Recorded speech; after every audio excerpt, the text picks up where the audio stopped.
Hi everyone from India. So nice to be here with you again. Today I want to speak about the seva. The seva is the service we give to each other, or we give to something we love, someone we love, and it's an offering. It's a way of putting our energy as yogis into manifestation. One example of seva is now that I was with my teacher in Mysore, and he just opened a beautiful new shala, and they're starting to plant flowers around the shala and trees, and he's building like little houses, and it's all like very new and very beautiful. And a group of my friends, they became the flower team. So this flower team, every morning they were bringing flowers or taking flowers from the garden, and they were like really like putting everything so beautiful in the altar, so my teacher could come and light the candles, and they were these beautiful creations in front of his chair. Like one of my friends was always putting this mala of perfume flowers in the morning, and doing all that at 4:30 in the morning. And then some of my friends were in the ladies' room, and just they're cleaning the flowers and gathering the new flowers for the day. And you know, it was 2 months of just observing how they were like serving with so much love, and just being there, being available to create beauty, to help someone, to manifest love. That's how I call it. So seva here in India is a very popular thing, because there are many ashrams, there are many meditation centers, and sometimes they don't even charge you for staying there. They just ask you to do seva. So yeah, it's like in that movie Eat, Pray and Love, where Julia Roberts goes and she has to, I don't remember, she has to clean the floors in India in the ashrams, or like, that's the sort of thing. And in these places you can either be in the kitchen team, or you can be in the bathroom team, or you can be, helping in the shala, or arranging the flowers, or somehow supporting the teachers. Like it's like a job that we do out of love. I remember I used to be in this meditation group, and we had like these meditation intensives in San Diego, California, and I started going there like in 2000. And once you did the meditation, let's say course, then you were available to be staff in the next meditation course. And being staff in those groups was so amazing. It was even more powerful than being a participant. Why? Because you were there, you were holding the space, you knew what the people were going through, you know how hard it is to go within and just face yourself. And we were somehow giving them and providing that container so they could really open and go all the way. And I did this staffing experience, I don't know, more than 15 times, maybe, and traveling, and going there and just being there, completely available. It was one of the most beautiful experiences I had in my life. This selfless giving, this giving out of love, giving to someone that you don't even know, because I remember in those intensives I had no idea who the participants were. Actually, when my family was participating, they would separate us from our families, so they would have their clean space. So I was actually serving strangers, but they were not strangers. They were like, I knew what they were going through. I knew they needed the support, and I was so happy to be able to provide it. And it was like a lot of people that we were working as staff. So that's an example of seva. Also, when I was holding my courses in Costa Rica, and it was 3 amazing years, and a lot of people came from all over the world, and yeah, they were coming to study Ashtanga, of course, but in the structure of the courses, they were there sometimes for 3 months, sometimes for 2 months, even for 1 month. They would have a job.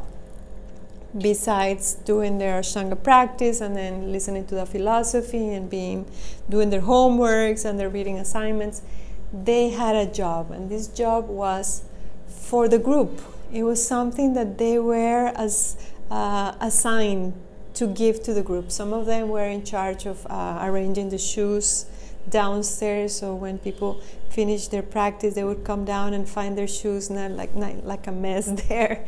Others were in charge of arranging the food, making it beautiful. Others were bringing flowers and putting them in like these wonderful, beautiful displays of colors. It was just like, some others were like doing like movies about the intensives. They were doing interviews. It was just like this energy of all being together and supporting each other and helping each other. And actually you can watch these videos in my Facebook page, in Mariela Cruz YouTube. I just posted them. When I watch them, I just feel so much love for my students, because they were not only giving their best effort doing their Ashtanga practice, which is already very demanding, but on top they were like cleaning the shala, and they were like, holding each other, and they were even bringing me coffee, which I really like. Thank you, and coconut water, and like there was this connection between all of us of working for something greater, of moving against that selfishness that it's so prevalent in the world right now. Everybody is in their own world, and me and my family, and don't bother me, I don't have time for you, I don't care. That's totally the other side of the spectrum. It's just like it's me. So Seva is a way of going to the other side, to just sharing who we are and caring for each other. So what is your Seva right now? I'm asking you. And yeah, we'll have responsibilities, and we have our practice, we have our profession, our career, we have our projects, our families, we have many things, but if you can find in your day one moment to think of someone you don't even know, to, I don't know, maybe a colleague in your office, and that day you prepare 3 sandwiches instead of 2. And one of those sandwiches you're gonna just like go and drop it in their desk, and who knows, maybe that day they're gonna feel so blessed because they couldn't like bring anything to eat, and they're gonna go and find like an angel came out of nowhere and left them this gift, or some way you can just do something even for a stranger in the street. If you can just smile at them, that's a way of Seva. If you can be in traffic, and instead of like being rude to the other driver, just like let them go first, or stop your car when someone is crossing, even if they're crossing in the illegal crossing. It's just like, this is a powerful way of putting the teachings in action. And remember, yoga is seen and is felt in the actions we take in the world. Yeah, we can decide to be selfish and to be self-absorbed, and I've met so many advanced practitioners that are living in a bubble. And they become these celebrities, and they are above all of us mortals, and that's not it. That's not it at all. We are all in the same level. We are all students of yoga. There's no one here that is better than anyone.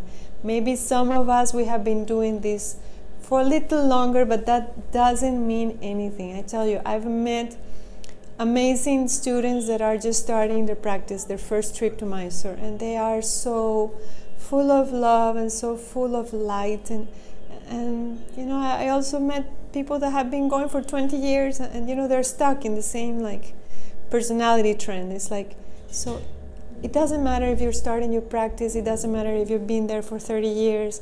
How are you giving? This is the question. What is your Seva? What is your selfless service? As parents, we do that, from day one with the baby. Well, as mothers, we do that before the baby is even born. We just give our bodies to these beings, and then it keeps going for the rest of our lives. But if you're not a mother or a father, it doesn't matter. How are you being kind to other people? And it's very interesting because when you're kind to people, there's a naturalness of being kind to you. It's not that you're looking for anything. You just like make people feel happier. And sometimes just listening to someone, just being there for someone and saying, yeah, let's speak, or let's go have a cup of coffee. And in that hour that you are having the cup of coffee, you don't say anything about yourself. You just listen to your friend. Whatever they have to tell you, you just take in. You're giving them your attention, you're giving them your undivided presence. That's a beautiful gift to give, not only for them, but for you, to be able to be there for someone.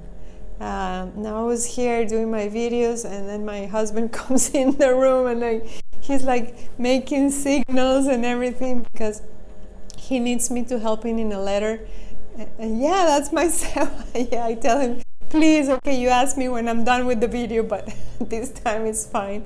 So yeah, I just stopped the video, and then I went and did the letter for him, and he was happy.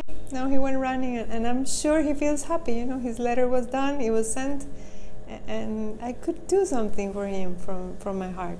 How are you manifesting that yoga in your life? There's a beautiful movie. It's called Pay It Forward. I don't know if you saw it. It's a kind of an old movie, but it's about this child, and he was about 10 or 11 years old, and he starts this wave of unconditional giving and doing something for someone else, something that that comes out of nowhere, and the person feels so surprised and so happy, and then that person is going to go and give to someone else.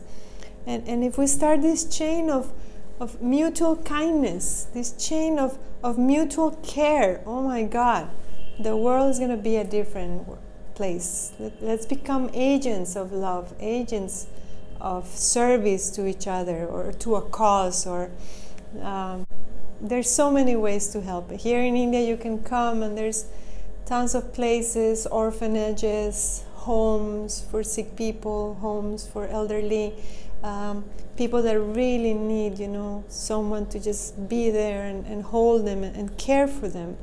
And it doesn't have to be in India. It can be wherever you are, with your neighbor, with your colleague from the office, the people in the bus when you are going to your job in the mornings. I don't know, there's always someone that you can give to, and hopefully you can give anonymously. That would be the ultimate seva. Seva is giving and not expecting anything in return. Is giving something from your heart without any expectation. And anyways, you're gonna feel so good, you're gonna feel so happy. It's like, this is how I feel with my videos. I'm not giving you anything, you're giving me so much with your comments, you're giving me so much. It makes me so happy to know you're there, and that you somehow, some way or another, we're connecting, and this is what it is about. It's just this energy of sharing ourselves with the world, and not expecting anything in return, just saying, just the simple act of sharing ourselves is already a blessing. So what is your seva? I invite you tomorrow to think about it, maybe after your practice or tonight. How are you going to give someone today? How are you going to make someone feel good? Maybe say something nice to them. Maybe recognize something they have done. Maybe sometimes we're so stingy with our words. We're just like, someone did something beautiful, but we just don't like, we're shy, or we are like concerned we're not doing the same thing, or like, we don't need to imitate anyone. We do the best we can in our own expertise, and that's beautiful. If we do it with love, if we do it without attachment to any results, that's the yoga in action. And yoga is the action of being present for each other, of being open and loving to each other. It doesn't have to be sophisticated. A simple smile can heal hearts. An action from your heart can really make someone feel hopeful, feel like someone is caring for them. So be creative. Think of someone that you want to offer them a little bit of your love. Namaste.